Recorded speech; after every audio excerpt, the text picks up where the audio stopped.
Hello, listener, and welcome to Chaos Dwarf Radio, the Brazen Broadcast, riding the airwaves in our Fauchard rotor heli hats. I'm Reaver, and today we're going to be turning our tusks upside down and running things a little different. Oxy, MichaelX, and I will be piloting our series of informal hobby hangouts. So we hope you all enjoy, and feel free to send us any feedback on the forum. Let's get into it.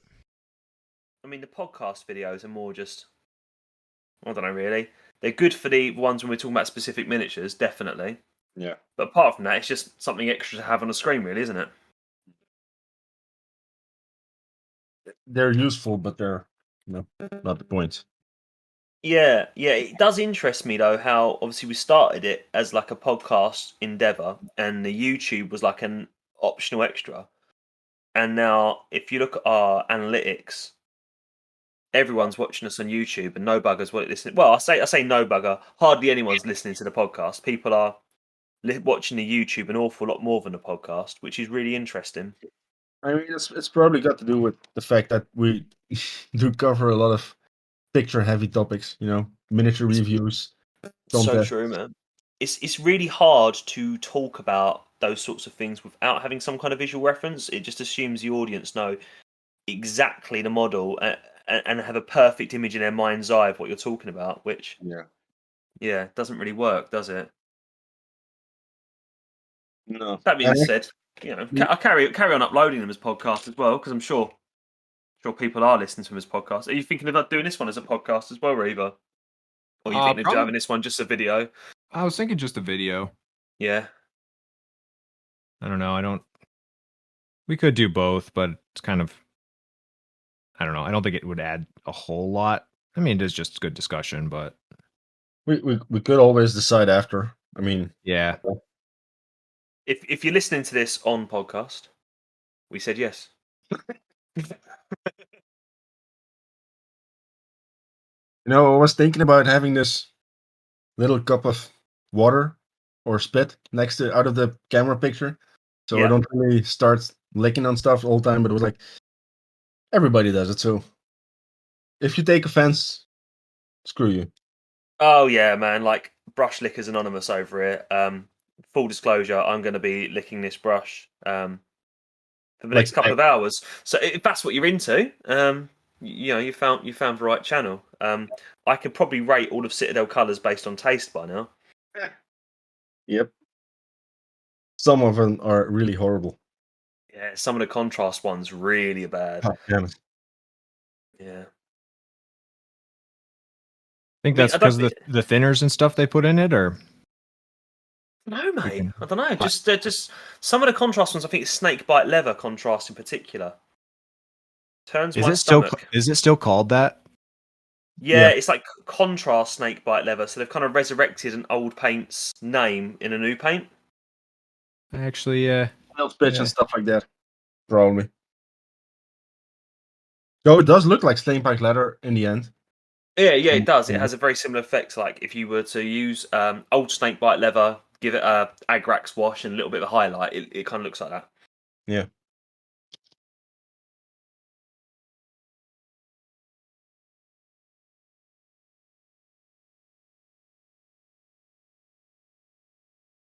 So yeah, I've just totally embraced the old contrast paints now. Totally embraced them. It's like 90% of what I do is them now. Yeah, for good reason. Yeah, it really has just made my life so much easier as a painter. Especially where, I don't know, when it was all COVID-y lockdowns around here and I wasn't getting any games in, I did some of the best paint work of my life. I painted stuff that I think is, well, I personally think was of quite a good standard. But since gaming has been allowed in the country again, and we're going around mates' houses and stuff, I'm just like, I need to get armies ready for the table, and I just can't be farting around with that stuff anymore. So I've gone really back into like speed painting. Yeah. Yeah, I tried making a few of my own contrast paints. I didn't get too far with it. I still think there's something there. I mean, it worked well. I only really experimented with gray. Interesting. how do you do it, mate? Like, what do you use as a medium? So I make all my own washes, and really all that I use for those is, um, it's airbrush full improver, a matte medium, and acrylic inks. I can get some of that out. Actually, I might here show it, but I use pretty much those three things and just water, I mean, and flow improver works pretty well. It's great stuff for washes and stuff. I never used it. Yeah, so I I've use used these. some of the Citadel mediums, which I suppose is a overpriced version of that. Is it?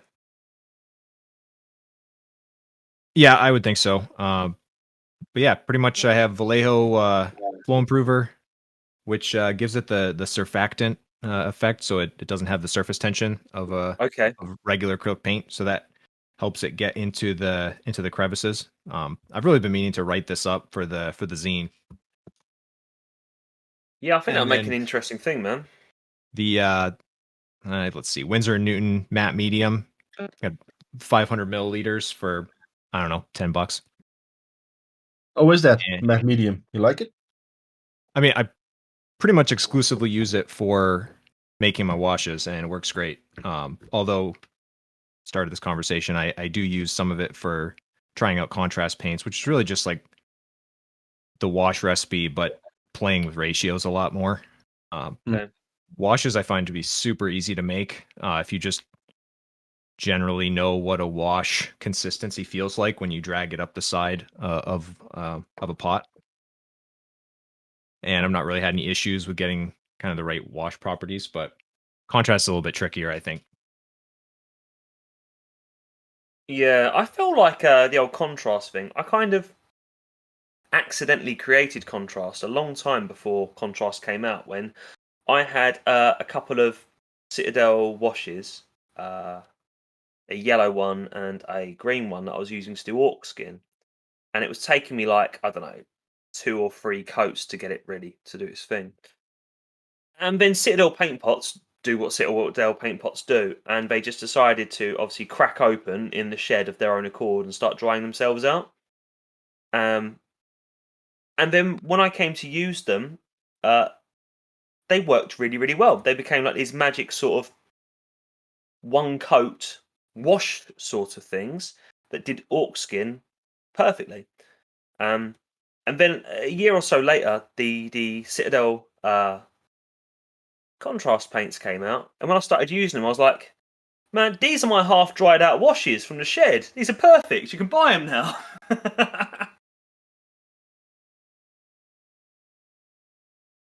Yeah, I mean I that's really what remember. that's really all it. I mean, when I'm doing it with when I tried to make some grays and stuff, instead of basing it off of an acrylic ink, very liquidy, and it's based off of a paint with a thick, regular kind of thick consistency. So like that already, you pretty much use the same recipe, but your starting paint is different, and it works all right. Nice.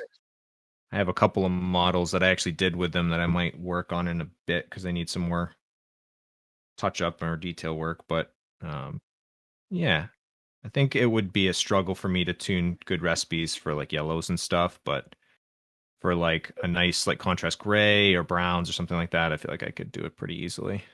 Nice. The contrast and the washes for yellows has been just like the most revolutionary thing for me. Like I remember Absolutely. as a kid, like yellow armies were just not obtainable. I'd see a yellow paint scheme and I'd be like, "That's lovely." I can never do that because the old paints, it would just take so many layers to get it to even start looking like it might be slightly yellow. And you have to be really careful about what you undercoated it with first and all that kind of stuff. Whereas now, like even yellow washes and yellow contrasts and similar things like that, yellow is such an achievable color now. And actually, I find it actually to be one of the easiest colors to use and create now. Great. Yeah, and those yellow washes have got such a strong pigment. They look almost like browns or yellows, don't they? It's like it makes me think of like what's that called? Iodine? Do you remember you see in hospitals now? It's like a browny thing, and you spread it out, and it's like completely yellow. Did you just say yellow washes look like yellow? Did I? Good. I think Next. it did. What I meant to say was they look almost like browns and oranges to begin with. Yeah, they do. And then I when it mean, spreads out, it kind of goes, you see how strong that pigment is, that it goes to yellow. But absolutely. yeah, do you know, if I said yellow washes look like yellow, I stand by that statement. That is also a fact. I mean, why shouldn't you? Yeah. But yeah, I do like there's like you have great contrast and you have okay contrast. In my opinion, there's no I haven't had any bad contrast so far. Like yellow was great. I love the black. I love the basilican gray, basilicanum gray, whatever. Mhm. The red, so much red. And The then there's one like that I've gone, sorry, mate. no, go on. I was just gonna say the one I've had that hasn't impressed me has been the Macragge or Ultramarines blue. Whatever one's designed for blue Ultramarines. Oh, that's It fine. just Then. leaves. You don't need that. No, I don't need that. But I was using it for my guard. I was going to use it for my guard, and it just like kind of like I don't know how to describe it, really. Got stuff here, Ultramarines blue. It just kind of dries a bit, kind of cloudy almost, a bit chalky. It just doesn't. I don't know what it is. There's something about it. It just doesn't land in the same way. The reds are fucking amazing. I'm using the Blood Angels one here for these guys because I want them to be really bright because the streaking grime I'll do in the end will drag that right back and make it quite dull. So I've got to start quite bright. But Nice. if you're going for a dark red, that Flesh Tearers red is an amazing paint. I love it. It's like painting with jam. It's thick, but it really does the job. I mean, these days, my armies are like 80% basilicanum gray and metal and flesh tearers red. That's Really? like well, and some green, but mostly those. Nice.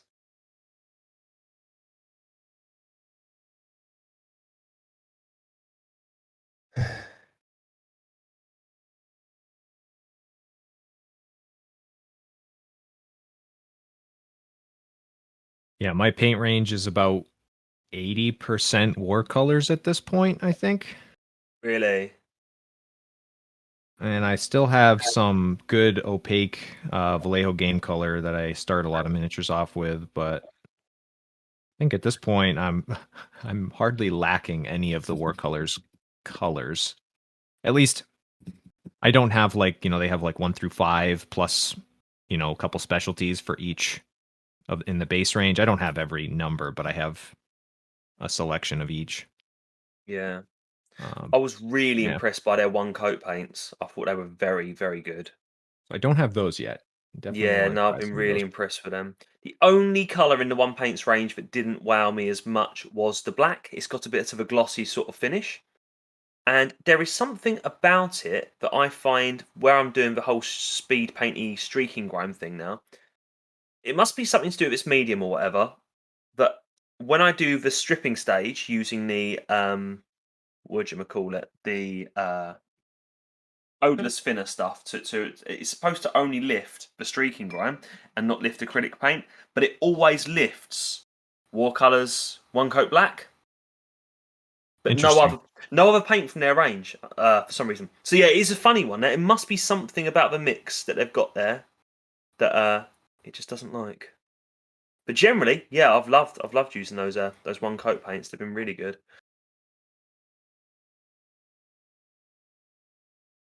Yeah, I need to pick up some of those and some of their hacks at contrast as well. They're what? Oh, yeah, right. What do they call it? There we go. Antithesis? Antithesis, yeah. Handles a bit different to contrast in my experience. What I meant to say, they're not really contrast. But they're more like, I think they're closer to contrast are a bit translucent, or transparent even, maybe.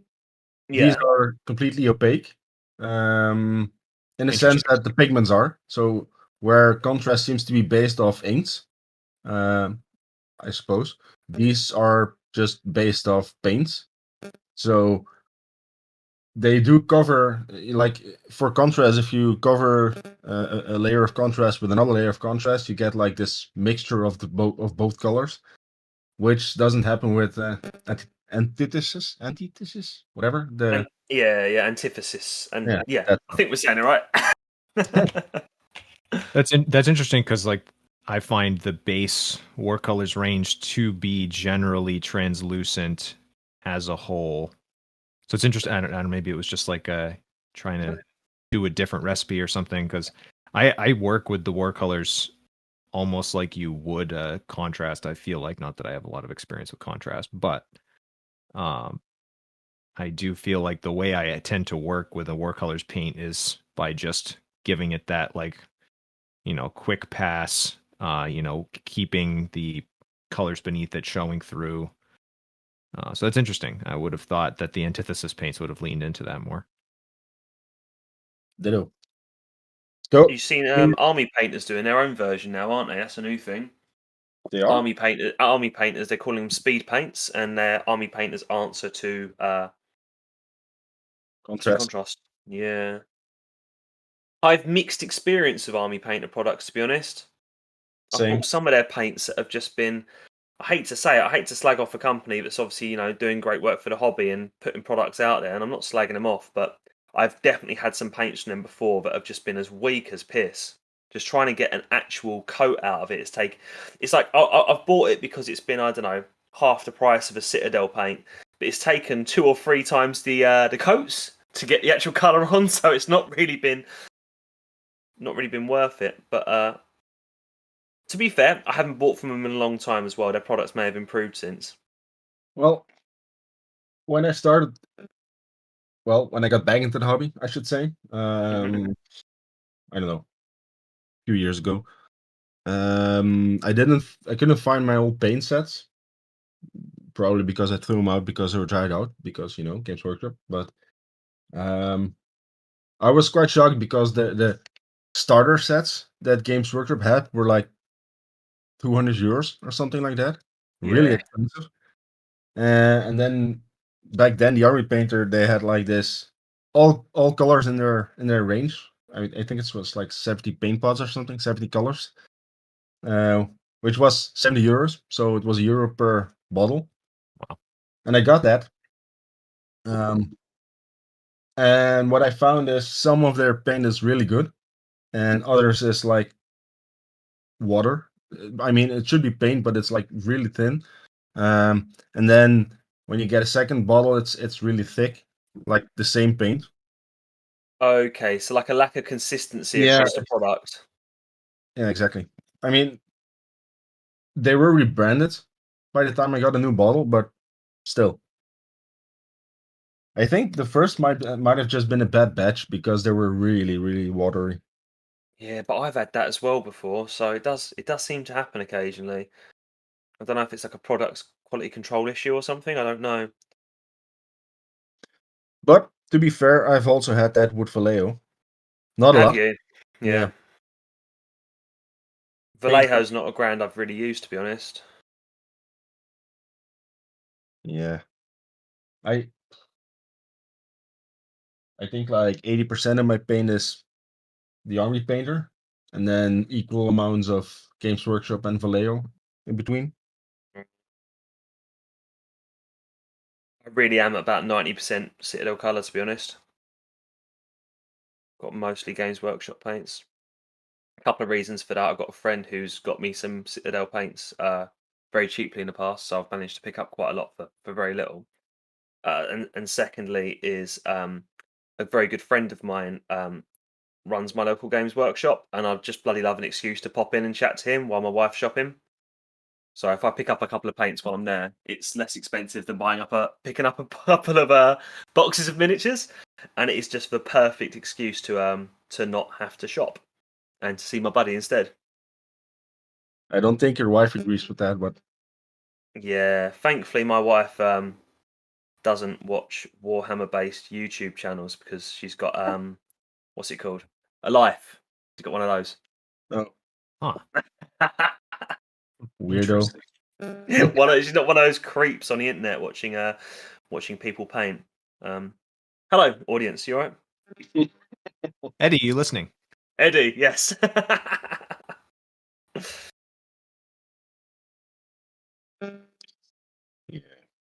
Yeah, you have tuned into the world's strangest ASMR channel. So what we really need in one of these is just Chits reading Among the Wicked Dawi throughout the entirety of the hangout. That way we don't have to talk. Yeah. I hope they get more of that audiobooks, because that first chapter they did the audiobook of was so good. I mean, I'd just be happy with just reading anything, really. I'd even be happy with him ranting about his hobgoblins. Yeah, the ongoing Hobgrot stock exchange thing he's got going on. He certainly is interested in miniature markets. It's very I find it enlightening. I think it's very interesting. It's not a way I'd ever viewed the hobby before, so I get to view it through his eyes, and he is often very insightful in the way that he looks at those sorts of things. Definitely. Yeah. But that whole Dominion thing is just bloody interesting, isn't it? Like, that really hasn't sold, has it? That box set. Nope. Scalpers don't seem to be able to get rid of their stock. You know, people that had bought them up to sell them in parts, they just don't seem to be able to get rid of them. And I don't know. I still don't really know what it is. Is it the Age of Sigmar isn't as popular as what they think it is? Is it that they've picked the wrong factions for the box? Is it that they shat the bed by giving the factions the wrong rules? I know that was definitely a thing with the Hobgoblins, wasn't it? That they didn't interact with the orcs in terms of keywords and stuff. So the people that play the game, they weren't much use to them. So I really don't know. It's just after you see 40k gets a new edition and they can't keep the box on the shelf, and then AOS gets a new edition, and within a couple of months, Games Workshop is actually putting it on sale. I mean, Games Workshop doing a fucking sale. That is in and of itself a point of interest, isn't it? That blew my mind. I never would have expected it. Yeah, Love to see it. Yeah. And where I am, not the world's biggest Age of Sigmar fan, I am much more into old Warhammer and things that look and act like old Warhammer. There is a tiny bit of Schadenfreude with it all. I mean, it's. I don't know if it's particularly good news for us though. I've had a discussion with Chits a while back. You know, the fact that you don't know what kind of conclusions Games Workshop will make out of this. I know, yeah. So, you know, for the same, there's a chance they'll just think, okay, there's no market for Games Workshop Hobgoblins, so fuck it, we'll never make any again. Which would suck because I'd love to have some official Games Workshop Hobgoblins, even if they aren't, what many of our forum members view as Hobgoblins.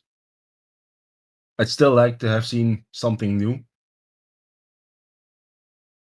But then again, one, isn't it? as Chit said, there's the chance that Games Workshop would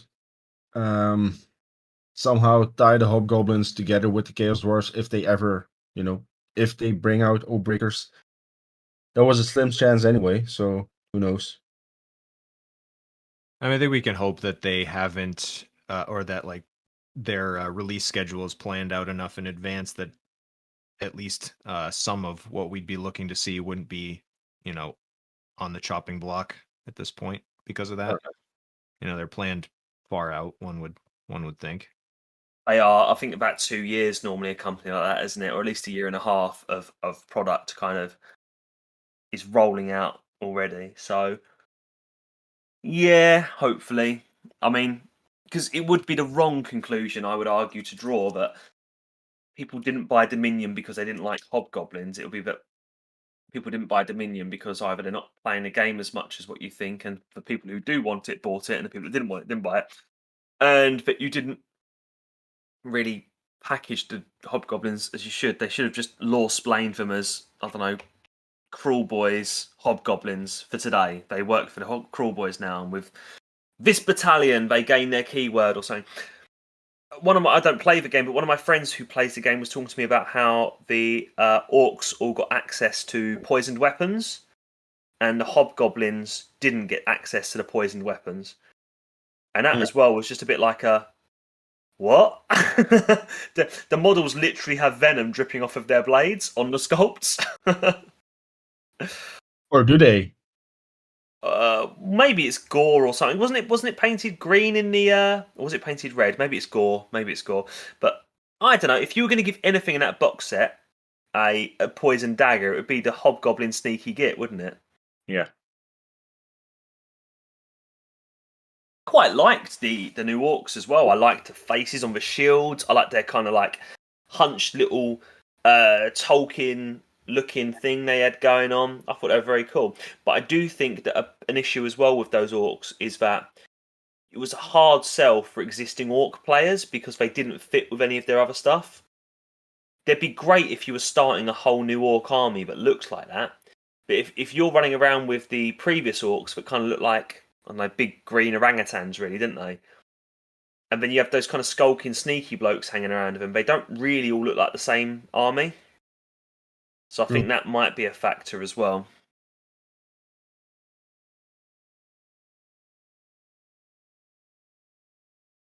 Who knows?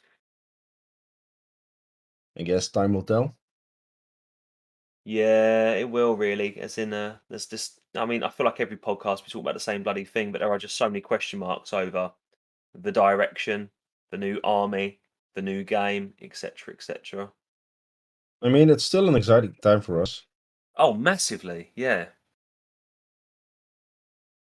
Yeah, definitely. And I think where you've done that big archive backup recently on the main forum, it's really interesting looking back and seeing old conversations like when the Hell Cannon was first previewed and people on the forum were like absolutely shitting themselves going, can't believe it, official Chaos Dwarf models, this is brilliant.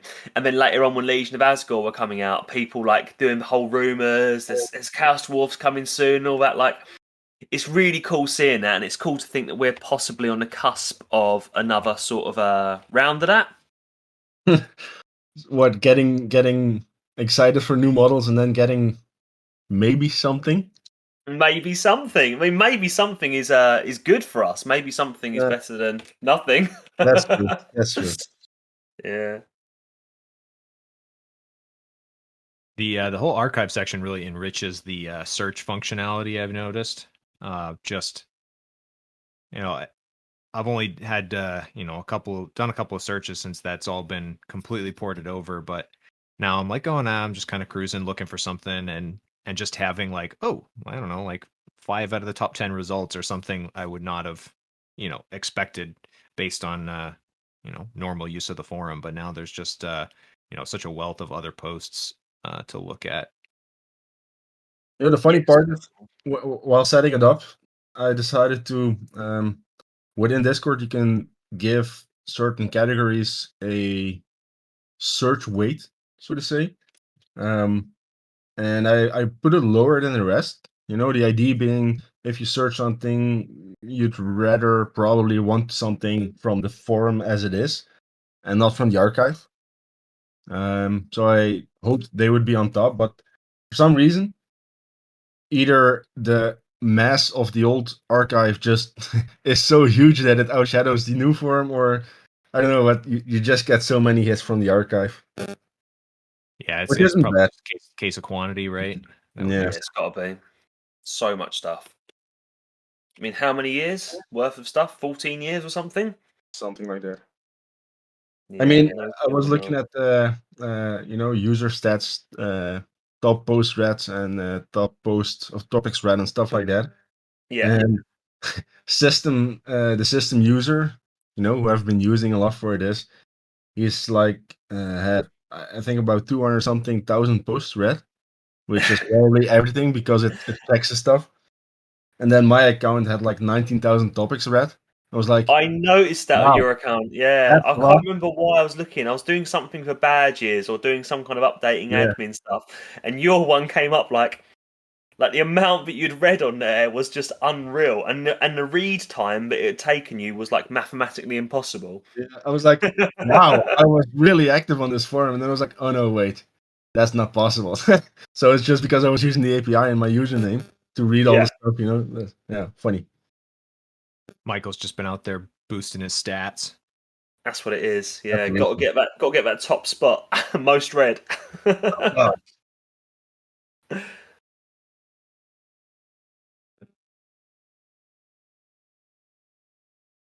Oh well, I have to say it was a really fun project to do that.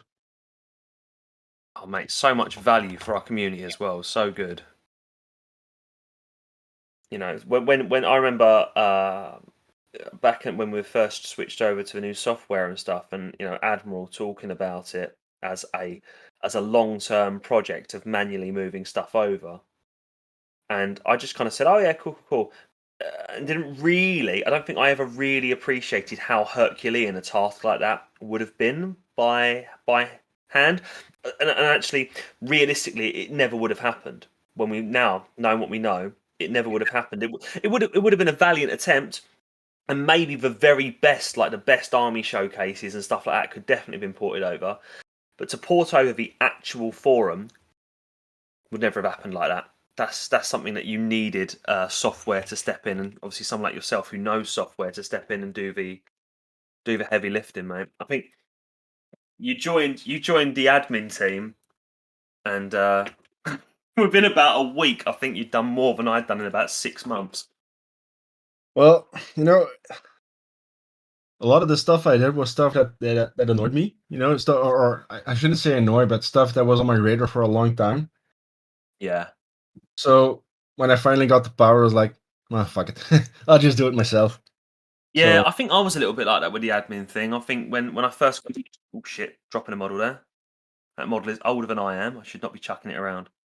Yeah, when I first got the admin stuff as well, it was very much like, what do I want in this website? What do I wish we had? And then I've kind of felt a bit more empowered to do it. I suppose I could have done a lot of it before anyway, but I just felt a bit more empowered to do it. weird how that works, huh? Yeah, stuff like the zine and stuff, you know, would probably... I started that when I first got granted the admin status, and I don't think I'd have started that if I didn't. And I don't really know why, but I just wouldn't have done. Yeah. It's a very fun project. I mean, that was what caused this, man. It's funny, isn't it, how this started off like the podcast and stuff as like a supplemental to the zine, really, didn't it? And if anything, now the zine is more of a supplemental to the podcast.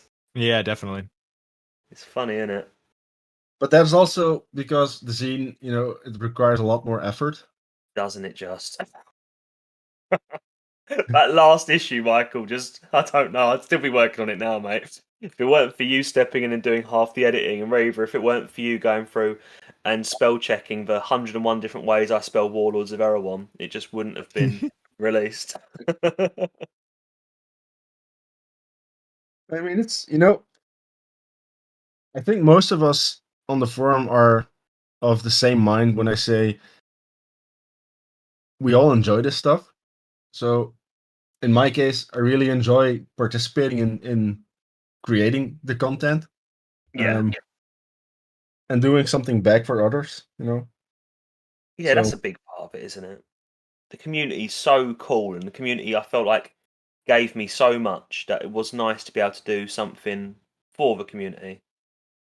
Especially, like, I think during that first lockdown, I suppose every country's experience would be slightly different because we'd have had lockdowns at slightly different times and for slightly different lengths and stuff. But for us, and for most countries, there was a big initial first lockdown that was just like mental, where it was just like stuff you'd never even dreamed of happening, just being indoors all the fucking time.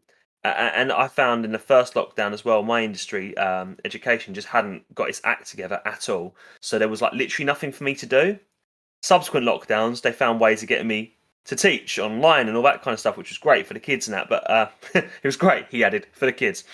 But that first lockdown, there was nothing for us to do, and I do feel like the website and the forum and all that was just like I don't know. I don't want to be too dramatic, but a bit of a lifeline, really. A bit of a little window to the world, a little community of people you could chat to and have a bit of escapism through and stuff. And I think that was really what got me massively back into it, because I was a CDO member, and then I'd kind of like, I don't know, drifted off the radar a little bit, and then with that first big lockdown, I kind of went back in massively, you know.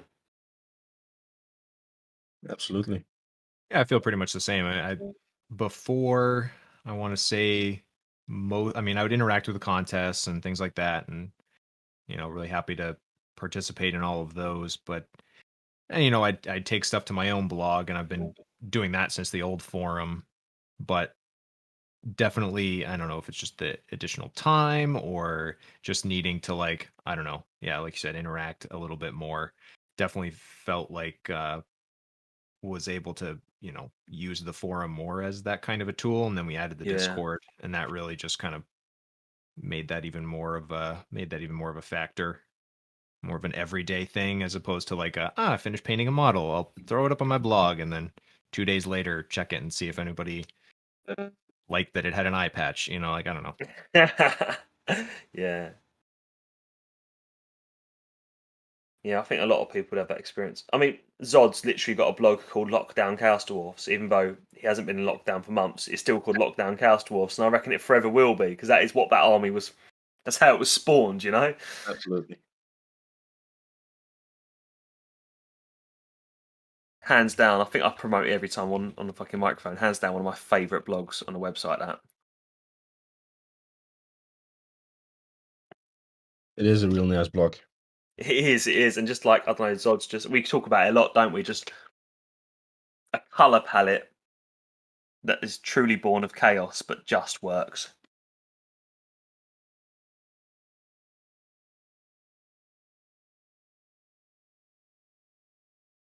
Can you see this? It's a bit. Yeah, I can see. Yeah. The male one, nice one. The scale. Sorry, I meant not male. Very cool. Switching over to sculpting, Michael. Sorry.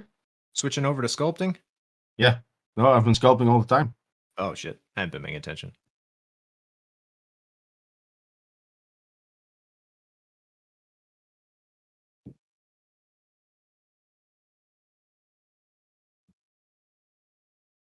Well, I suppose probably now's as good a time as any to kind of discuss one of the exciting things we've teased a tiny bit. And Michael is working on it right now, I believe, so we might as well have a chat about it. What we've been working toward is some material for the Patreon, which right now we're putting polls up, and there will be some either contest or podcast or zine related material up on the Patreon, but we're trying to get some real rewards available on that. And one of the endeavors, which I think has a really interesting workflow, will hopefully be born of as many members as we can get to participate. We're sort of starting off with some resin printed templates that Michael's whipped up and mailed across the world to me. And we're sculpting various different torsos, heads, arms, things like that. And with the idea being, these will get 3D scanned and then be digital files that we can distribute. And then, yeah, I think that's the beginning point. We're hoping for some engagement from Chitz as well, and he's already started actually on some lore crafting for some of the specific dwarfs that we're coming up with. And yeah, Eddie will probably be helping us out with some concept art and things like that. But the idea being, once we have this template done, anybody could either have a little resin dolly mailed to them or print them themselves, and we could add to the interchangeable kit of I guess it'd end up being more like a Magnificent Seven style kit of models that will have all sorts of various parts and hopefully fit lots of people's themes. I mean, you know what would be really cool in the end, if the two of us, maybe later on, Jack will maybe sculpt some stuff, we'll probably, sculpt stuff that fits with our army and style and stuff like that. I would really love seeing people who have completely different styles and completely different armies just adding to it, and then you can like create a really unique unit of misfits. And did we spoil the name already? I don't think we have. You can take the honors. Nice. Well, project is nicknamed the Brazen Bastards, so it would be nice to having a unit of bastards in my army. Yeah, definitely. It's going to be a very cool project. And as you guys say, it's going to give people the option to select different bodies, different arms, all those sorts of things, print them at their leisure, things sculpted by different members of the CDO community. And something I think is really cool about it is that if you really, really liked one particular style, you could make a whole unified unit out of them. Or if you wanted to go down the route of having the eclectic, like Magnificent Seven, the Brazen Bastards, you absolutely could do that as well. And we really want to get a bit more on the Patreon, don't we? In terms of giving people who are supporting the website and supporting our endeavours, giving them a little something for it. And I think this is not the only way of doing that, but it's certainly a good way of doing it, isn't it? I think the best part of it is you get very characterful models, something that would fit with, at least partially fit with pretty much everybody's army. But then it's not, it's ours, so we can do with it what we want. Yeah. Which is a big plus these days. Definitely. And it's just the coolest thing about, the advent of printing and also the way that we can now digitize our green stuff creations is that historically it was such an endeavor to get printed models or physical models out to people interested in them that the costs involved would have made it almost prohibitive, because we probably wouldn't have been able to front up the money to get it started. And if we did front up the money to get it started, it would have been a very limited run, or a single not sprue, but a single cast, I suppose is what I'd be after, that you could realistically create. Whereas with this, it's data. It's almost limitless. I mean, one of the biggest things I just thought of is when we're scanning the first set of models, it's not only limited to people who can do green stuff shit, but just about everybody who can do digital sculpting as well. So if Eddie gets these scans, he can just start whipping up models, bits, heads, arms digitally. Yeah, Scan. we can absolutely combine the digital sculpts and the green stuff sculpts together in one now, which is it's very cool, very exciting.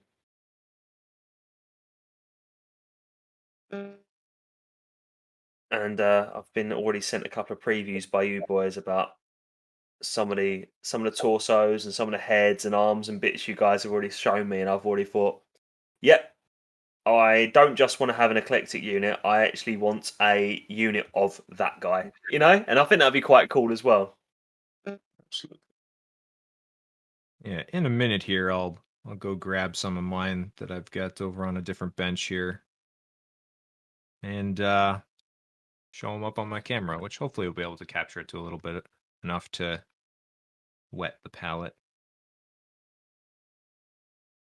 Something that is I've been thinking about a lot lately is before the S Cannon contest. Yeah, I hadn't really sculpted anything.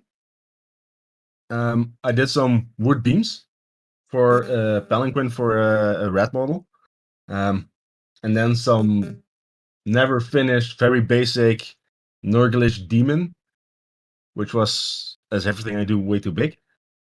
But then the R scanning came, and I sculpted a whole lot on that. And this is my next step. So it's quite funny how quickly this went. Mate, I can't believe how far you've come as a sculptor in the time that I've known you, Michael. Like, the stuff you're creating is just so cool, and I think it's quite inspiring thinking that you're your starting experience with sculpting miniatures was close to zero, and what you now create is, I do think there's just always been a culture of sculpting in Chaos Dwarfs Online anyway, and I think we know why that is.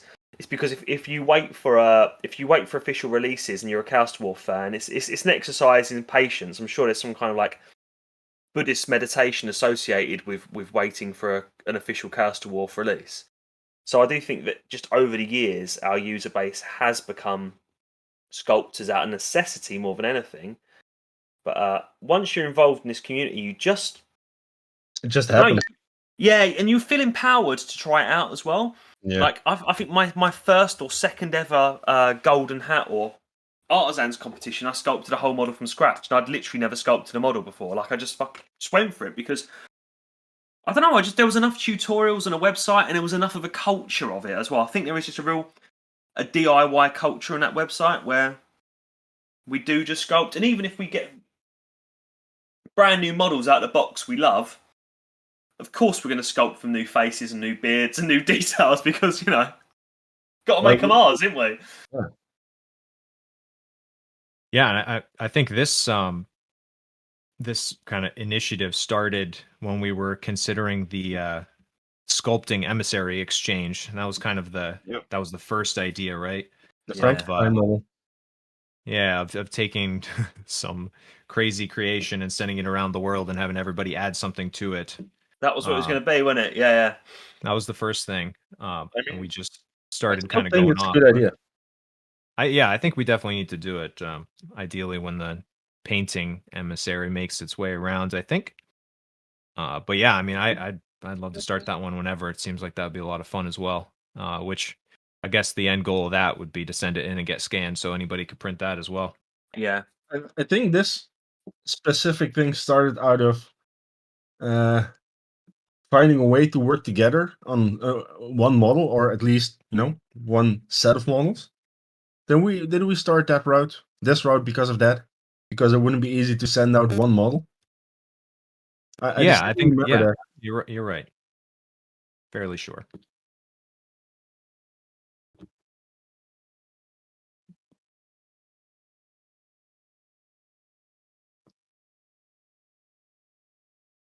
The exchanges as well is another very cool Chaos Dwarf Online thing, isn't it? Yeah. Something you don't see in every forum that we do, and we do well here. I think it's one of the. I think all those community things like competitions and stuff, it's really something that keeps the forum going, keeps it alive. I think if the competitions were gone and all these stuff we do next to just painting and showing our hobby, I think that's a really big what's the word? Driving force? Yeah, definitely. I don't think it'd be an exaggeration to say that when I first joined the forum, like I came for the Chaos Dwarfs, but I stayed for the competitions. Man, I was terrified for my first competition. Yeah, same here. I think I came in with those converted Caradron Thunderers. That was my first entry. I was like, these are not traditional in any way whatsoever. And that was my people don't care, do they? Not really, no, not at all. Yeah, people love it, and I just think that's something that's has been one of the things that's kept the website going over the years. Old Admiral, bloody always claiming, "Oh, don't ask me. I'm just a competition monkey. I'm not important." Mate, if it weren't for Admiral, he's the one who kept the torch alive, man. He was the one who, with his competitions and that, kept the website going. Fact. And it's a great thing as well. Like it is. We see the traffic on the website increases around competition time. It increases when competitions are announced, and it increases again when competition winners are being announced or when voting starts and stuff like that. We do see people. We have a lot of forum members that are very dedicated and are always involved. And we have some forum members who kind of come and go with competitions, and that's fine as well. Some people just join the forum as a competition place, really. That's fine too. Yeah, absolutely.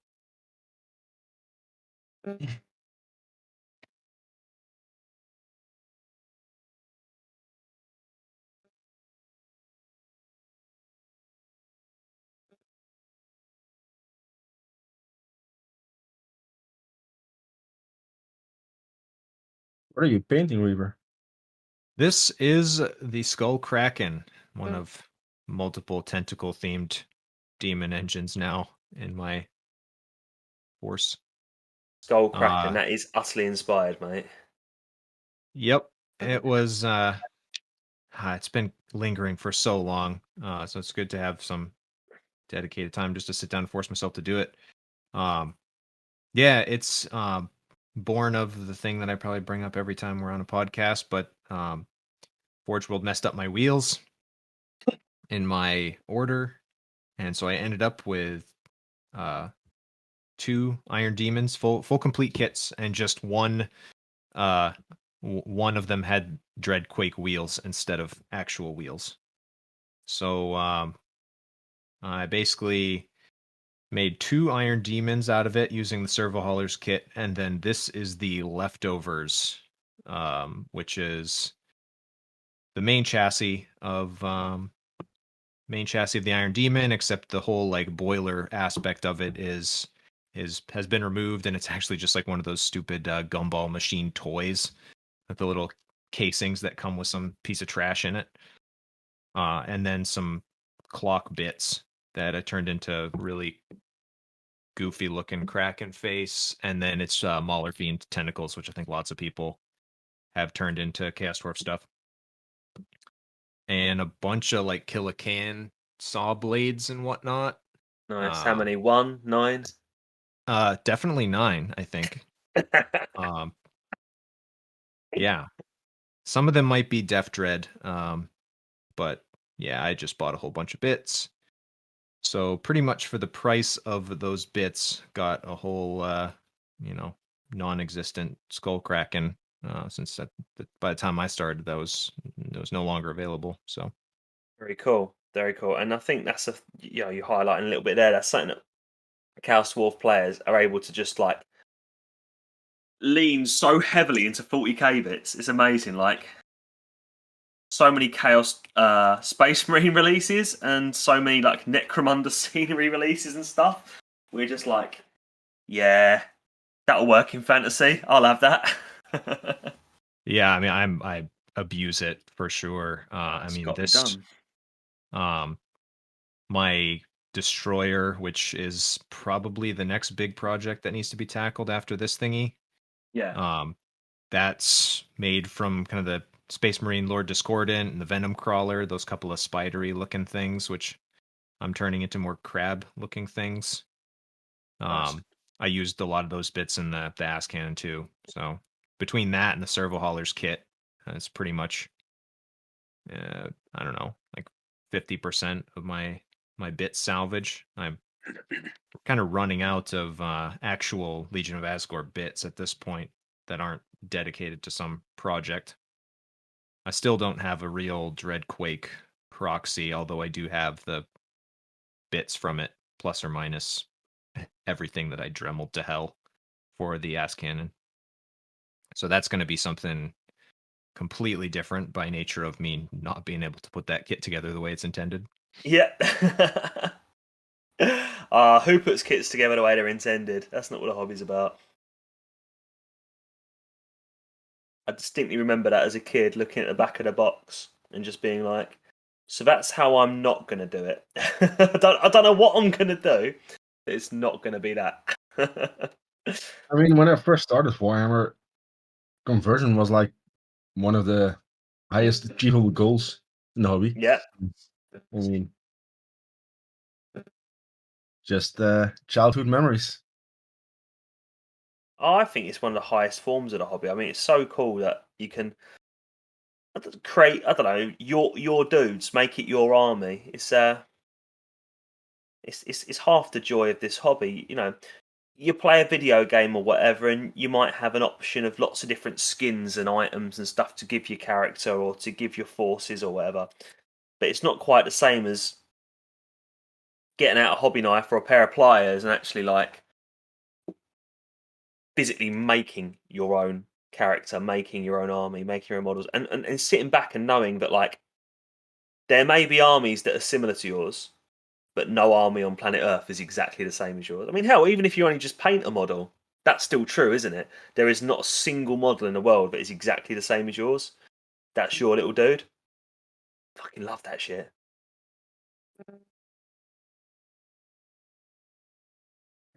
Yep. There's one thing that really that's weird about when you're sculpting, and that's all weird searches you're doing, like medieval god piece and Yeah. stuff like that. Yeah. And that's not even that weird. Oh, I'll throw some out here, but I've definitely had to search like almost every piece of pig anatomy at some point. That'll become clear as to why.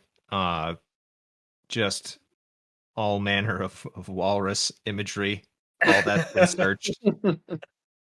Well, when I was doing my when I was doing my arse cannon contest, That's a anal good one. striations, that's not something I thought I'd ever be searching. You know, people think that that incognito mode was invented for pornography or buying your wife a gift. It wasn't. It was 100% invented for sculpting research.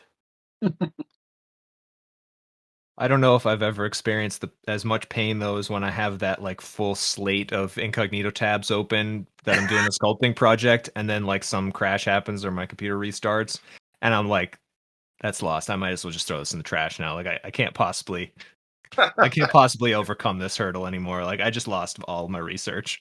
I thought what you were about to say is you've got all the tabs open and stuff, and then the girlfriend's like, "Can I just borrow the computer for a sec?" No, you can't. I'm watching porn. I promise. I'm watching really dodgy porn. I promise. It's really perverted. Yeah.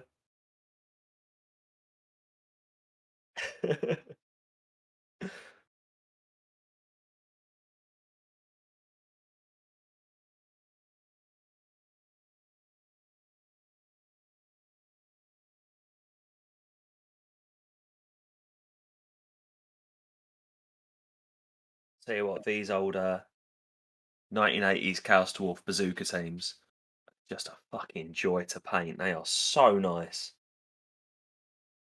I know you've answered this, but are you using that as filler, or do you have a like is it in your Erewhon rule set? Is that being used, or just curious?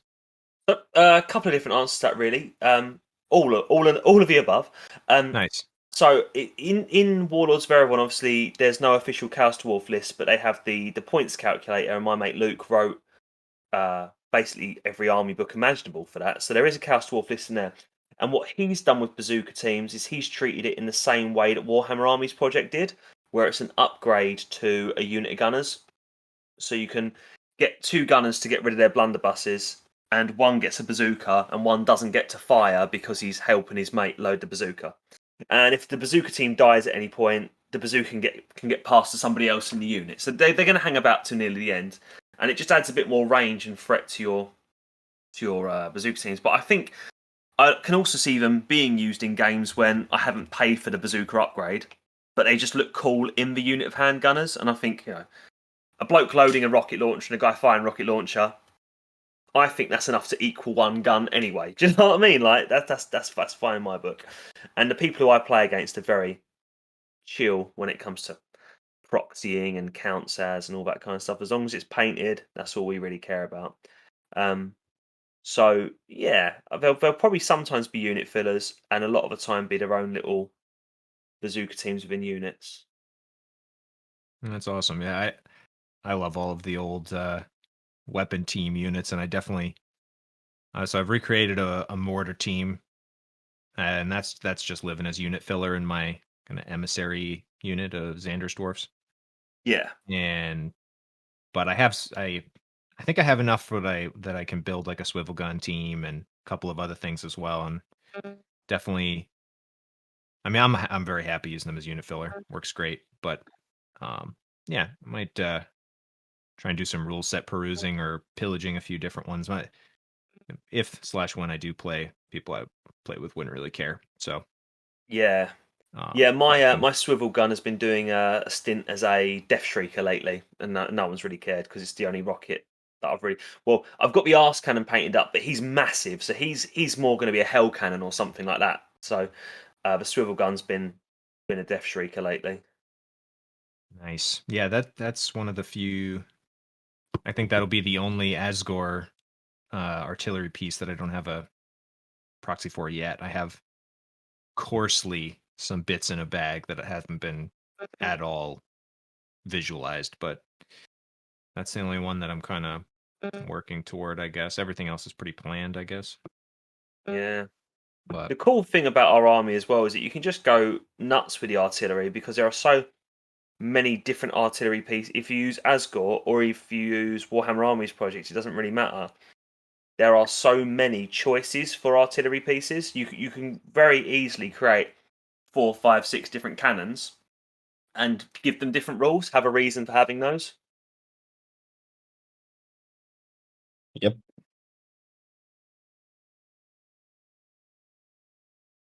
yeah, I think I have one servo hauler chassis left that definitely is going to be used for something. It's the tiny little tractor, and I've used kind of the one with I've used the crane, which turned into the ass cannon. That's huge.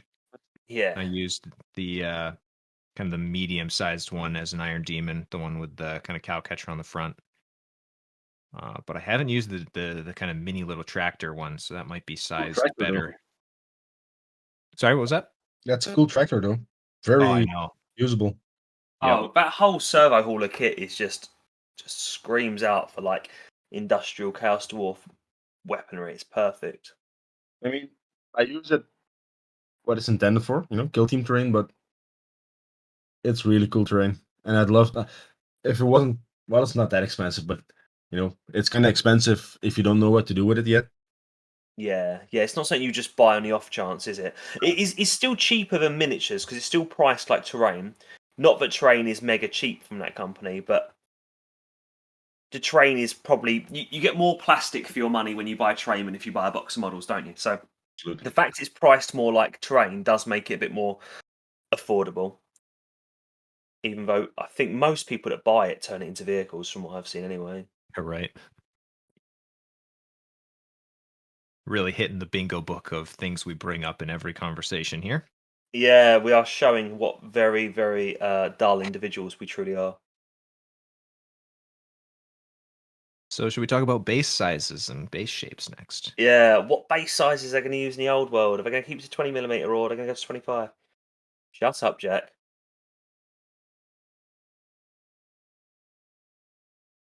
I'm still bummed out they're not going to octagonal shapes.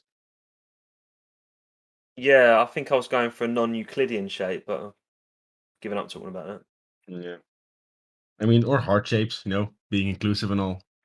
Heart shapes is cute, yeah. You could have had some real unit variety, though, if you would have gone with some, octagonal shapes and then square shapes mixed in. That would have, think of the permutations you could have had with that. Yeah. Think of ranking. I mean, you every, could... every model's on a puzzle piece. Oof. And numbering the bases is against the rules. It's against the rules, yeah, that's it. First person to correctly deploy their army wins. That's the new. That's the new game. Yeah, done.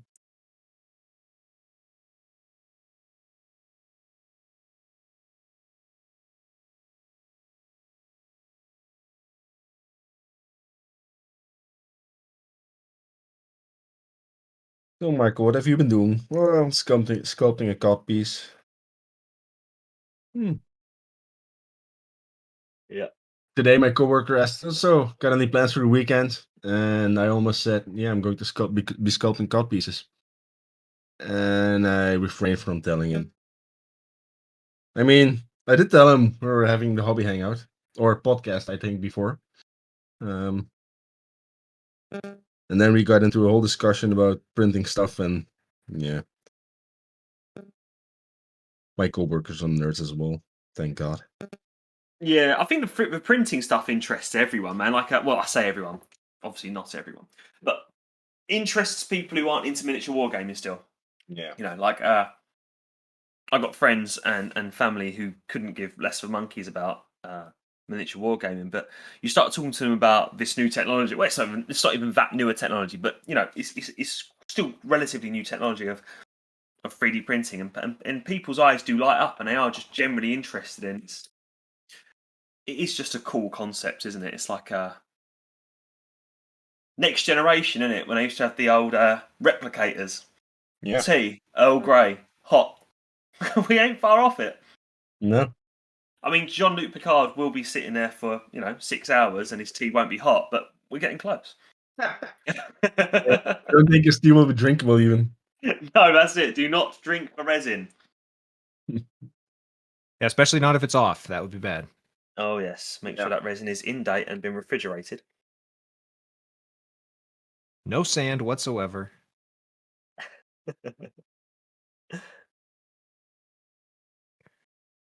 Actually, I do find in that same vein, discussing our plans for the Brazen Bastards actually is it's an interesting workflow. Like it's something that I can actually talk to some of my more artist geeks with. Yeah, because it's definitely like people who've heard of 3D printing and kind of understand that well enough. But the whole and there's a lot of artists out there, and some that I know personally or talk with, that the concept of being able to do something physically but still like engage with the digital realm that is kind of becoming more and more important these days is I think it's a cool idea. It's something that I don't know. It's not a workflow. It's a hybrid of traditional and digital. yeah, definitely. No, it is, and I think that's a cool thing about as well. About I think the reason why we engage people with these competitions and with these emissary exchanges and that as well is that the way we use the internet and stuff is it is so like what's the word, ephemeral. It just kind of goes out there. You kind of constantly just screaming or pissing into the wind and it's gone. But the competitions, I did something. Oh, I won a prize. Somebody's actually sent me that prize in the post, or I did an exchange and I've sent a bloke in Italy a Hobgoblin, and then another bloke in Ireland has sent me a Chaos Dwarf. Like, it's physical. It's really, I think it's a big reason why we're seeing a wargaming renaissance now. Anyway, is I do think people are craving the physical and tactile things that perhaps we've kind of not had as much of in recent years, where we've moved over to doing so much digital media and stuff. I do think it's that physical nature of things is what grasps people, really. I mean, we've spoken about it before, haven't we? Like, I've said to you guys, if I spend 6 weeks playing a video game, I feel a bit dirty afterwards. I feel like, oh, great, I really enjoyed that, but what have I got to show for it? Whereas, I'm spending two hours chatting to you guys today, and I'm going to have 4 little angry guys with beards to show for my my time. How dirty I feel usually depends on the kind of game I'm playing. Yeah. Right. That cheeky little smile just popped up afterwards, and I made a mental note not to continue that conversation.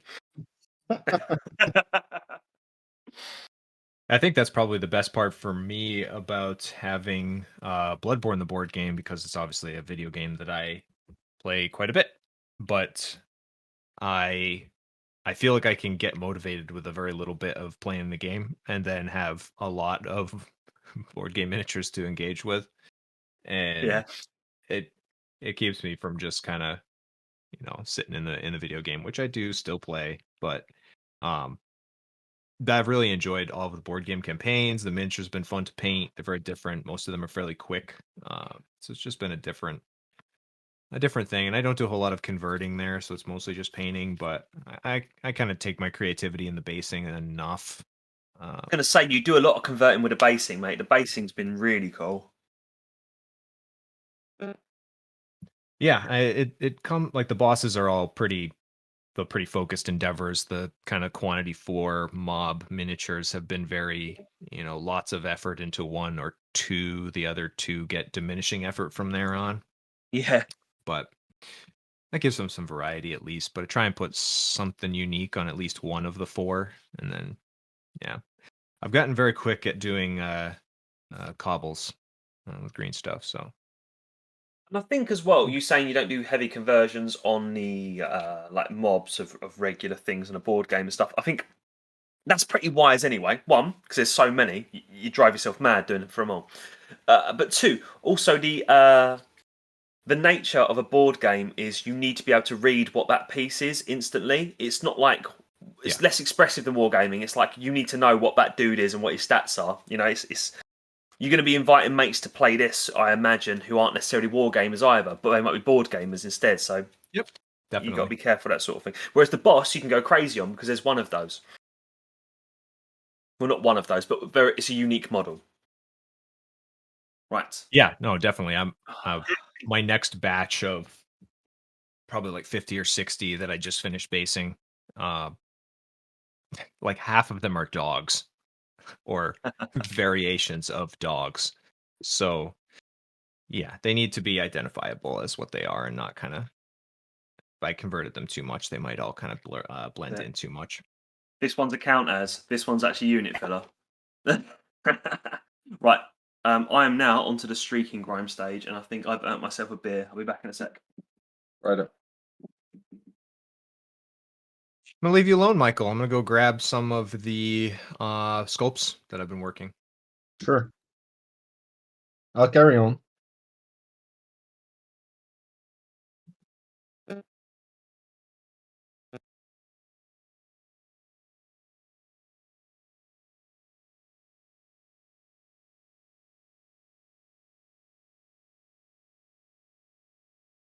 You're back quickly. I was just going to complain that everybody left me.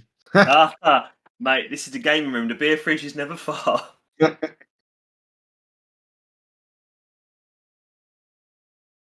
that is a proper Friday beer. Yes, please.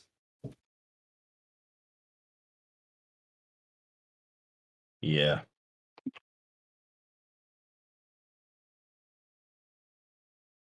Right, streaking grime. Here we go. The bit where you make your miniatures look like shit, and then just pray and hope it's going to work afterwards. It always works. It works every time. But there is definitely still the same stage where I'm just like, I've just ruined it. I've just literally ruined my hard work. I'm a twat. But it always comes through. Can you show us the before?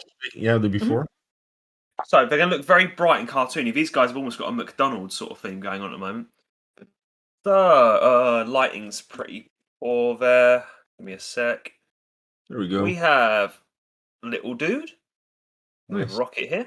So what I do is I paint them in really bright popping colours, and the highlights are like almost a bit over the top. And then I've got just before you switch that model. Sorry?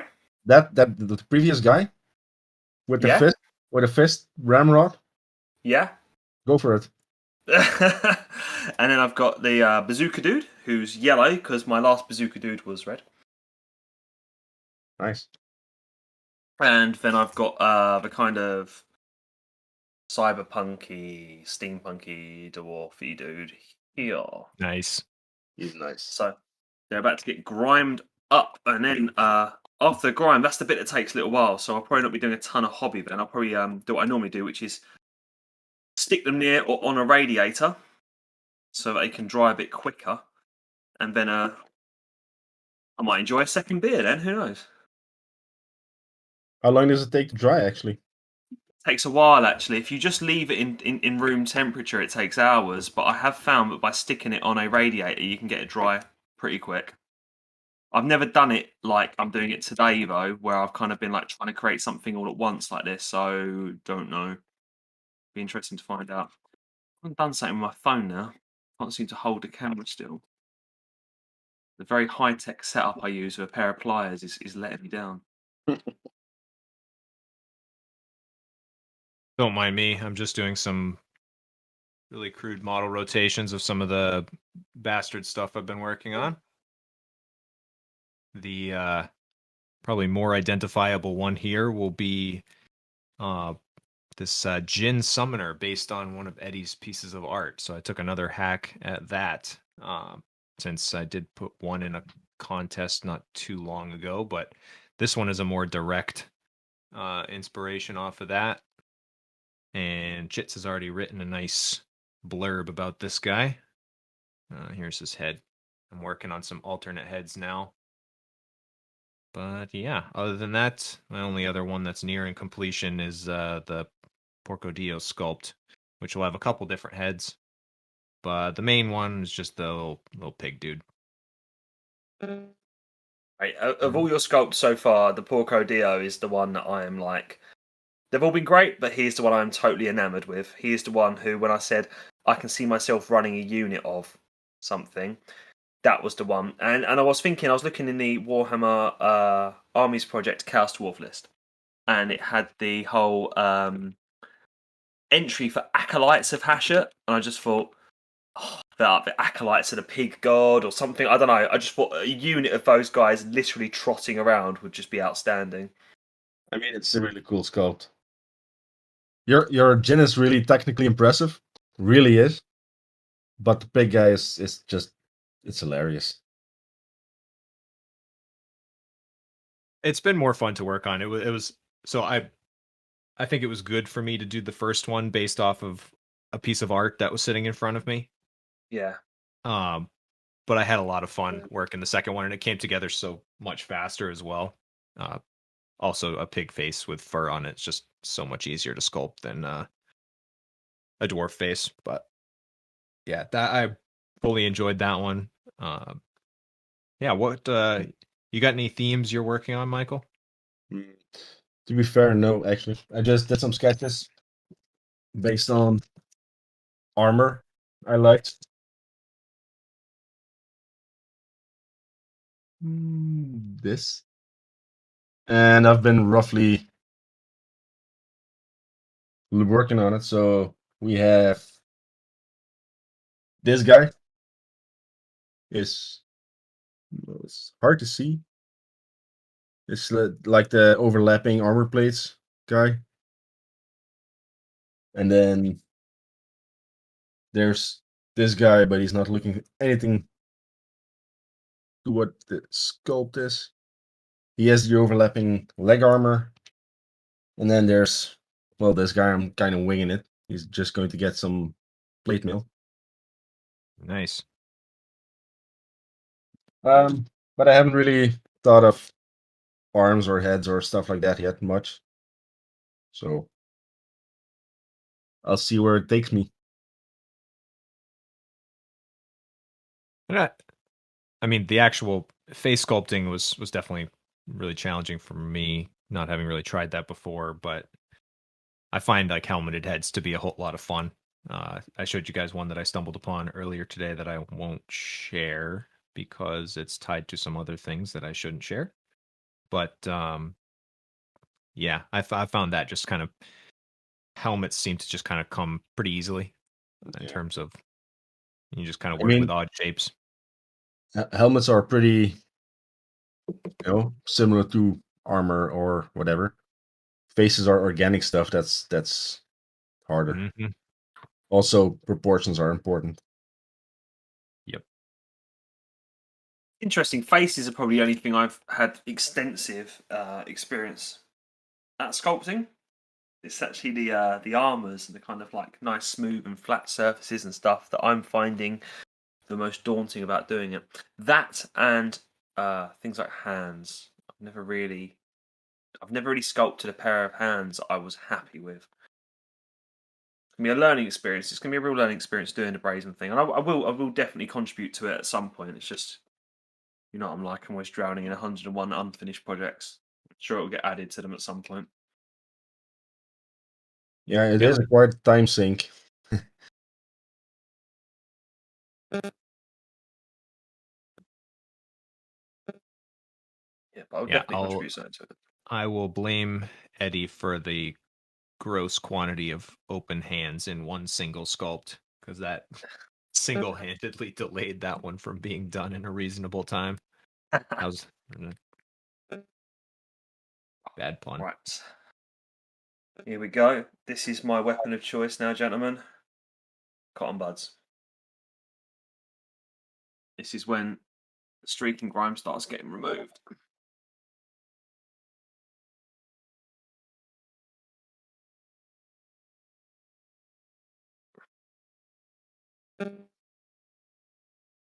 Oh no, these are the bad cotton buds. I bought 2 sets of cotton buds, and there's one that just does not absorb the material at all. Just kind of spreads it around.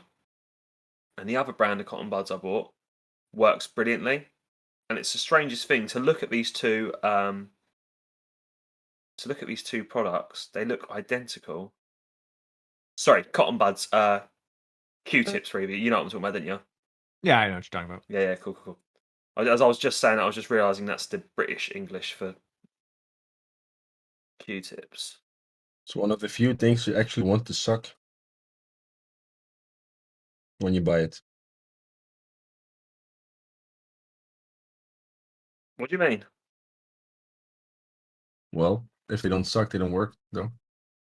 Right. Good. Because I was thinking, I've just covered this in streaking grime and paint thinner, and I don't particularly want to suck on it right now. It's up there with drinking my resin, mate. It's not going to happen.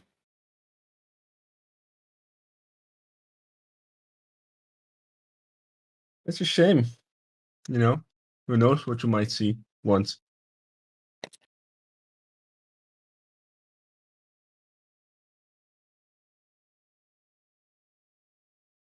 Yes, this is working. Sexy little bastard.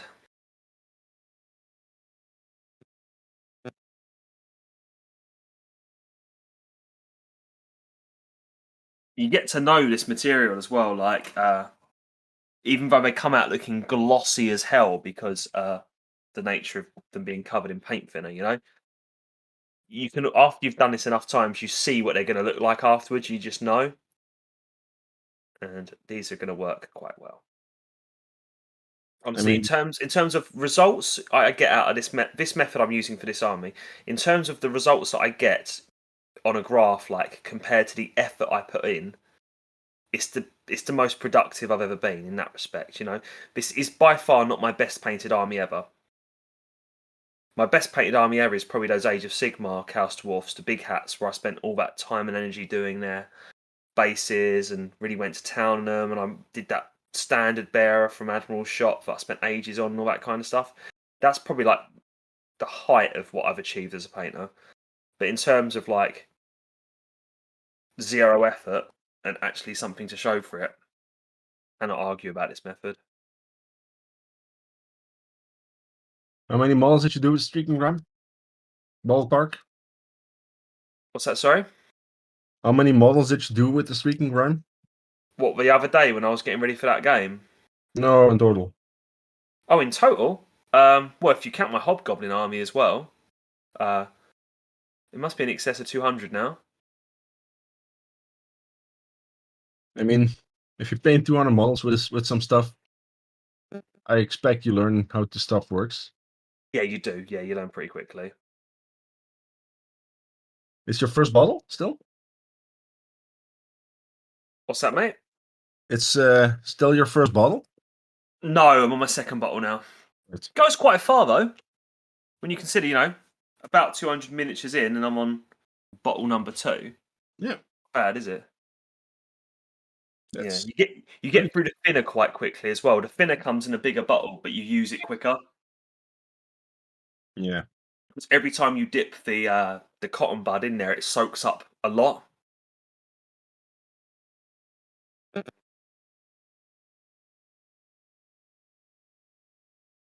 It's a really interesting technique, and you do find, like I was just showing you on camera earlier, the way that I painted them before. You paint the miniatures in a very specific way to really maximise the effect of it. You paint the miniatures in a way that I would never normally paint these miniatures. Really, really bright and cartoony, and like also like you don't give a shit about any detail in the corners and stuff. There's no need to put washes on them or anything like that because this will just fill all of that in. It's like super Agrax. The only drawback is, of course, that it does create a very, very specific aesthetic that you're either into or you're not. You know, it does create that sort of grimy, grimdark looking models, which, if that's what you're into, if that's what you want to achieve, you're laughing. But if you want to do anything different with them, you know, you're not going to get that kind of heavy metal style look out of this mech technique. You're not going to get those sort of like, if you're doing high elves in white and blue armor and stuff, you know, unless you wanted them to look super gritty, you're not going to get that sort of effect out of it either. I don't think high elves are their target group. No, fuck elves. Fuck wood elves specifically. Hashtag not bitter. Oh yeah, I'm not bitter at all. Cheating cunts. Wood elves. No, that game, man. My opponents weren't even cheating. They were playing the rules. They were playing the game. But the actual elves, it's like it was my first ever game of a rank and flank game, and it's like I came up against the army that basically doesn't use the rank and flank rules because it was all skirmishers, it was all fast cavalry, and so the whole time it was like, right, so I can move really slowly and waddle round very, very carefully, but you can just run around and harass me the entire time. Yep. Okay. Cool. Thank you. Yep. Welcome to Warhammer. Yeah, but you know, it's all learning, isn't it? Like already coming out of that game, I had ideas about how I would then counter that army in the future. Yep. It would have been lots of guns, really. That's what that would have been. And not relying on my only guns being blunderbusters with a 12-inch range. It would have been sticking some bazookas in those units to add up some range, having a couple more rockets behind them, that sort of thing. Also, when I marched up my units of dwarf warriors, marching them up with a unit of blunderbusters nearby them to give that little 12-inch arc in front of them to say, yeah, come and charge us. We've got guns here. Do you know, just like... Whereas what I ended up doing was I ended up sitting these blunderbusters up on a hill where they didn't do an awful lot and sent the warriors out to die. You know, but it was my first game. It's all learning, isn't it? Yeah. I mean, skirmishers are really fun to play with, though. Oh, I bet that. Yeah, they look like they're having a great time, Michael. When I play my Lisbon army, when I play my Lisbon army, one of the funniest parts is I just add 2 units of 10 skirmishers, skinks, and then just run around, shoot stuff. They're terribly ineffective, but because Lisbon have this rule called cold-blooded, which means when you do a panic test, you just roll 3d6 and you remove you take the second best. And I'm really lucky with my panic tests, so they never run away. So whatever I throw them at, whatever I have thrown them at, he has to decimate all 10 of those models, which usually takes anywhere between 2 to 5 rounds. Yeah, which is hilarious. It's best points I can spend on an army, on a unit. Give me one sec, boys. I'm just gonna go stick these on a radiator to speed up the drying process.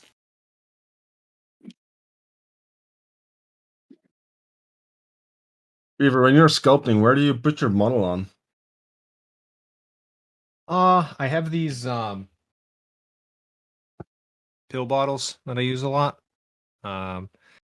With these ones specifically, I've drilled up through the feet, put wires, glued wires up in there, and then that way, if I'll take one off right now, actually, kind of have like this action underneath it, so I can like twist the wires together on the underside of the cap. I don't know. It's probably not too much better than cork, but I think one thing that you might not be able to do with cork is I can like hold the cap like that by the wires. Yeah. So that way it's real sturdy underneath there. If I like am working on the feet or something and I don't want like this to happen and like mush the green stuff on the foot, I can hold it nice and steady. But for the most part, it's just with the whole guy like that. But for this part, I don't think it would be any different than cork. Yeah. I mean, I've been holding them like with your feet or stuff, and that's not really practical. So Yeah. I'm not quite sure what I'll be using. I'm really interested by the handle. Is it Antonor uses? I think it's Antonor on the forum. He's been sculpting and showing. Yeah. He has Yep, this metal absolutely. handle thing. That looks quite interesting. I should ask him what it is.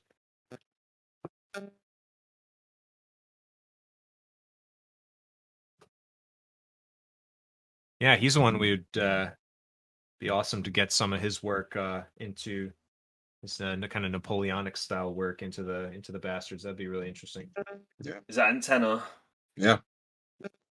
Yeah, definitely. If we could get him on board with that, it'd be amazing. He's got a very, very cool, unique style. Really nice bloke as well. I chat to him on voice chat a couple of times. Good bloke. I reckon he'd be up for that. Yeah, I'm sure he will. He took the piss out of me terribly because I misread his bio on CDO by 1 or 2 letters. So for months and months, I thought he was Australian, not Austrian. And then when he first spoke to me on voice chat, I was like, whoa, that's not the voice I was expecting. I was expecting it to be good day, mate, but it wasn't. Yeah. I literally made the fuck up that Jim Carrey's character makes in the opening scene of Dumb and Dumber. I literally did that. Yeah. Tells something about you, doesn't it?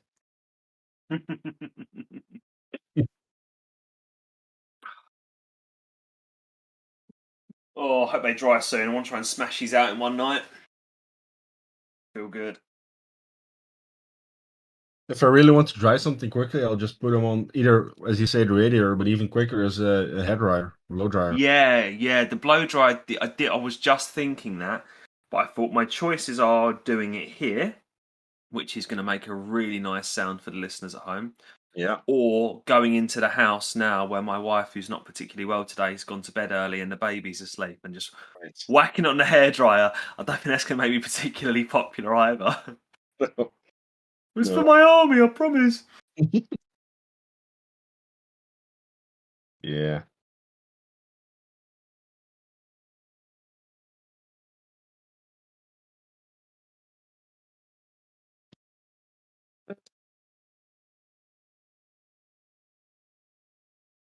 That oil heater gets really hot really quick, so I've actually got to keep an eye on them because otherwise I won't just have dried models. I'll have dried models with melted plastic bases. And the cool thing is, when you stick the magnets on the bases like I have, you can have them attached to the radiator or all different angles and stuff. They can literally be sat on the side of it, drying. Nice. The only downside for using a hairdryer or radiator a bit less, but something that actually blows a lot is if you use washes or stuff like that or contrast, you blow away the pools. Moves it around. Yeah, Yeah. that's it. I suppose with streak and grime, it might do something similar as well, so you probably have to be careful with that. I remember one of my first experiences of using a hairdryer to dry miniature was when I was a teenager and I got a box of plastic Bretonians and I put a coat of paint on them. That's it, you've got it, man. All their halberds went extremely flaccid, extremely quickly. Oh, great, I just spent 20-30 quid on those, now they're fucked. Yeah. I mean, You learn. I had the same thing with Skaven, but that lesson did teach me that I can use the same trick for printed resin models that are just, Yeah? yeah, it works the same. Well, Does it? a bit less bendy. They Mhm. break at some point, but just use some heat source and bend it into place. I think it's Nice. exactly the same with cast resin. Cast resin, definitely. Yeah. When I've had bent casts that don't quite match up and stuff before, I've not used a hairdryer, but I've used like boiling water before. Stuck them in boiling water, then held the miniatures together in place, and then they've come together. But you get that even with like Forge World and like fine cast and stuff. It's just the nature of the medium, but it does warp. Especially multi-parts, man. Multi-part kits are terrible for it. Looking good, Michael. And the front plates. Nice. Looks a bit like a chicken breast. There you go. Should I do a porco? What the fuck is chicken in Italian? Would it be like to do with polo, something like that? Polo Polo Dio? is chicken on a pizza, isn't it? So it must be. Yeah. Pork. No, Polo Dio. I don't know. Polo Dio. Somewhere, Eddie's just like, oh, something's just hurting me. He doesn't know why. It's because I'm trying to speak Italian. My bastardized German tongue coming out and trying to speak his beautiful bastard Latin. I mean, luckily he's not very far from you. He's only, what, 20, 30 feet away in your shed? Yeah. He's doing that really annoying thing. You know when they start rubbing their bum on the floor because it's itchy? Bad dog.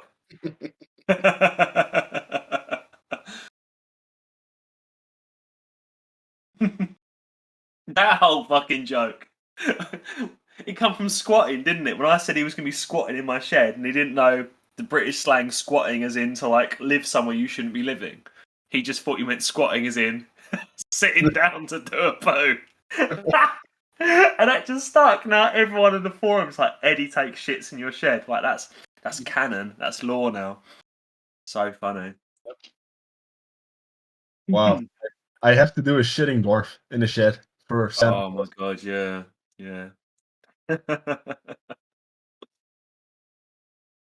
Shitting dwarf. Yep, I'm gonna do that. I'm gonna sculpt the shitting dwarf. Yeah, get that squatting action. Maybe get that Chaos Dwarf from Old School Miniatures with a wheelbarrow to be behind him. Yep, I'm definitely gonna have to get that's £2.50 that model. £2.50 for a Chaos Dwarf with a wheelbarrow. It's just like why wouldn't I? Why the hell wouldn't I? Like I don't know what he's gonna be doing in my army. He'd be quite good to be with a cannon crew, I suppose, but he'd be even more fun just to be at the back of a unit, just like bringing his wheelbarrow. I'm here. Yep, wheelbarrow will. That's it. Maybe he's been farming root vegetables or something, and he's got a load in there. It's just.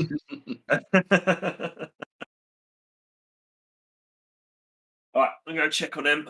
Make sure the bases haven't melted.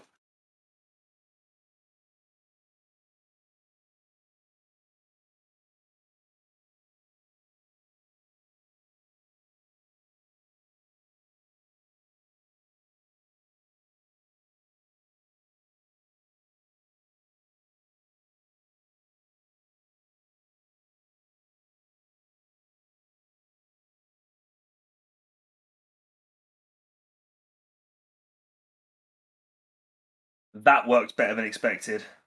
That's taken no time at all. Fucking done. Nice.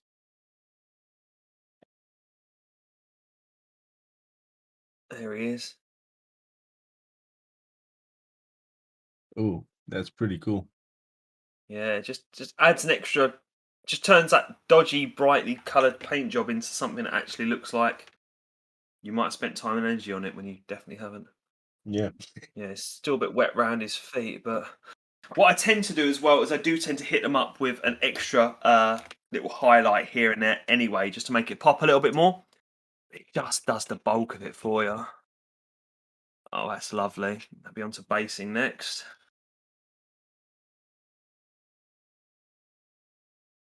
Right, turn my phone back on. I gave it a break because I wasn't using the miniatures. Something we haven't discussed yet is the meetup. Yeah, CDO be offline. Yeah. Might not be as fun to talk about for Karen, but It's all Yeah. good. No, it's fine. Sounds awesome, guys. It really does. I'll have my own meetup. Hookers and blackjack. And sand. We'll meet in this big old pothole near my house. It's going to be brilliant. Right, grab another beer.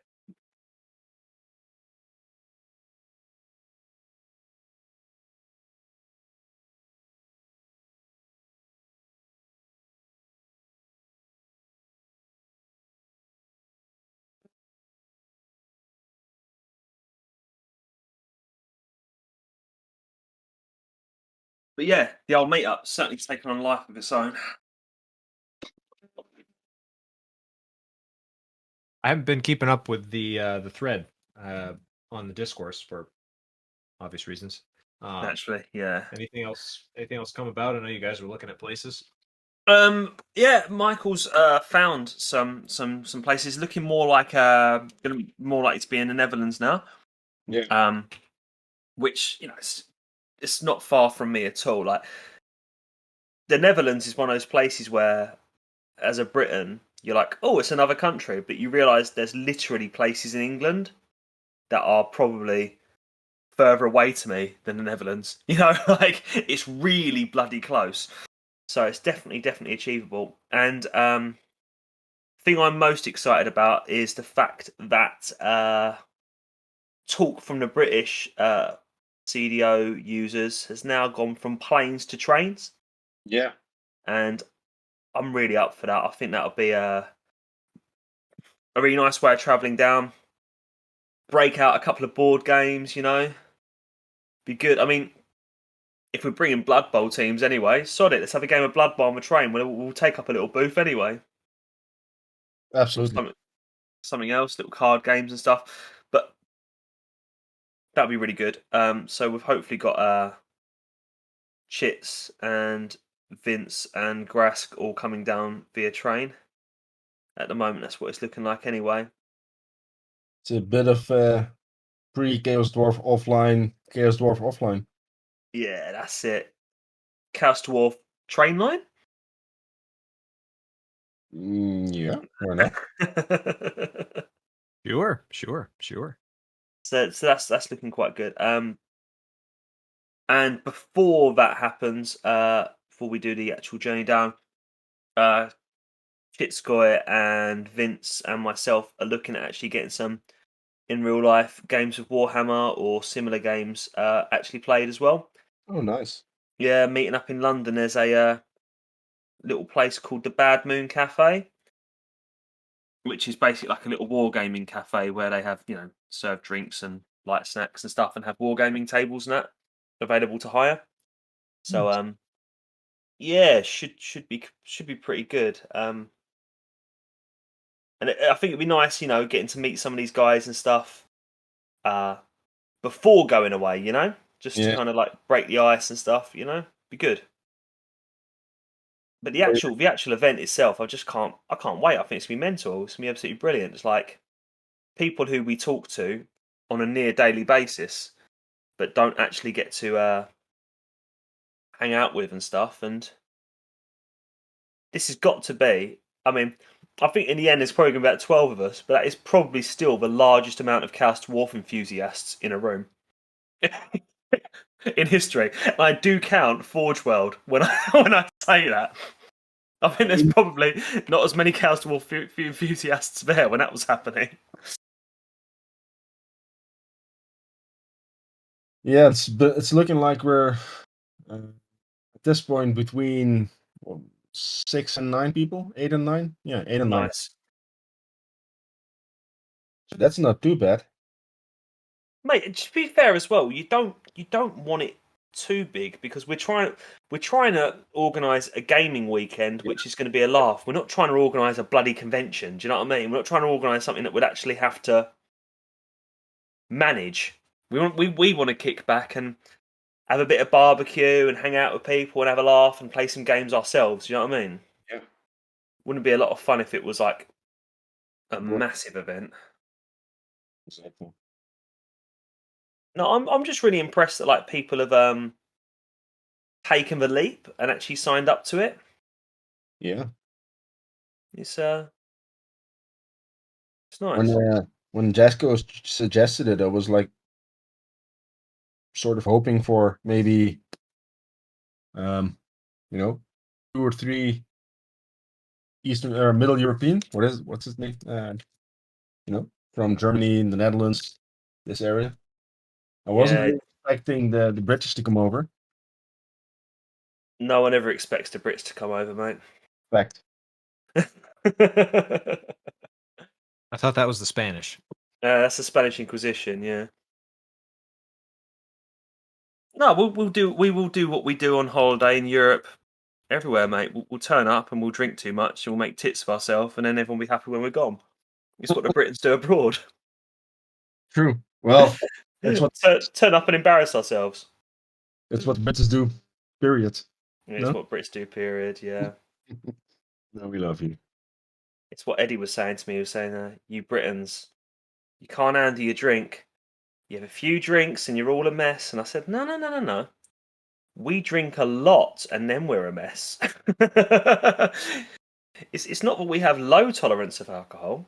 It's that we know what that tolerance is and we push it beyond our limits. We don't have your sunny, beautiful Italian weather to fall back on. We live in depressing, soggy England. This is what gets us through the week. It's a coping mechanism, mate.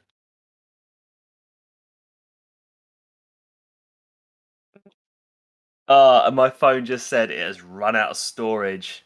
Yeah, there you go. There you go, dude. So it might have to be photographs of the last bit. You've got enough, I think, of me picking up miniatures and putting them down and stuff like that. So that's awesome. Sounds really exciting, doesn't it? You've got enough footage of me picking up miniatures and putting them down. Picking up miniatures and putting them down. I bet you're really excited about that.